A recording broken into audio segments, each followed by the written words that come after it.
Forgot your own Wi-Fi password? Your phone already knows it, and I'll show you exactly where to find it. Here's the simple trick. Here's how to retrieve the password of the Wi-Fi network your Android phone is currently connected to. Go to your phone settings. Tap on Wi-Fi and Internet or Connections. Tap on the name of the Wi-Fi network you are currently connected to.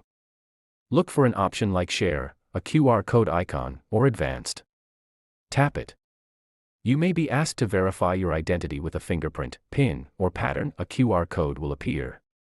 Below or near this QR code, your actual Wi-Fi password will be revealed in plain text. You can now use this password to connect another device. And there you have it, your saved Wi-Fi password, revealed. If this tech tip saved you from resetting your router, please give the video a like.